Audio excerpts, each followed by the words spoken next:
నమస్కారం అందరికీ.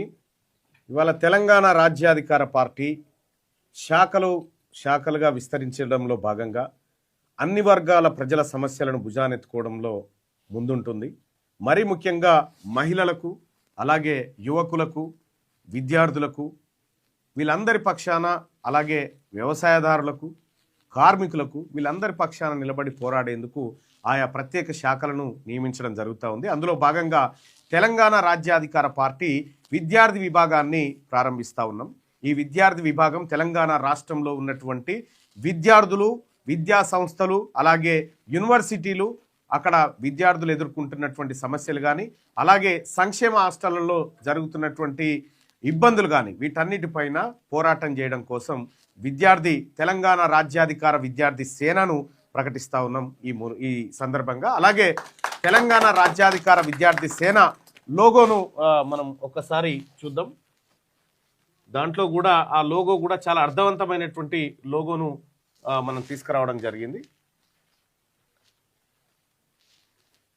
రైట్, ఇది పార్టీకి సంబంధించినటువంటి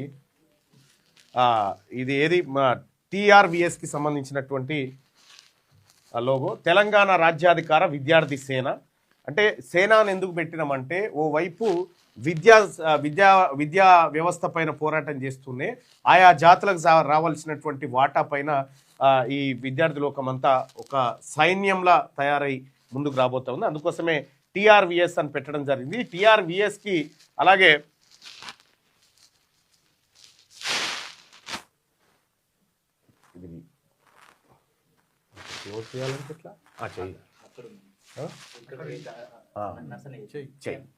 రైట్గా దీనికి ప్రధానంగా మనం ఇది చూడొచ్చు.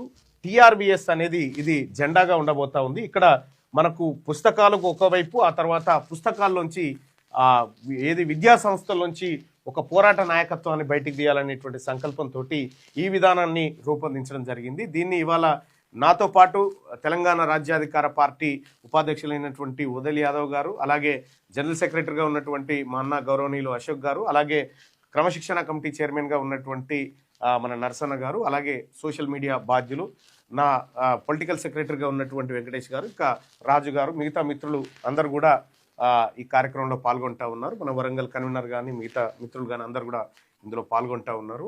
ఇది ప్యూర్గా విద్యార్థి ఉద్యమాల పైన దృష్టి సారించేటువంటి ఒక శాఖగా దీన్ని మేము నియమిస్తూ ఉన్నాం. సో చాలామంది అనుకుంటారు విద్యార్థులను ఎందుకు రాజకీయాల్లోకి లాగుతూ ఉన్నారంటే, ఇది విద్యార్థుల రాజకీయమే కాబట్టి ఖచ్చితంగా ఇందులో ఉన్నటువంటి విద్యార్థి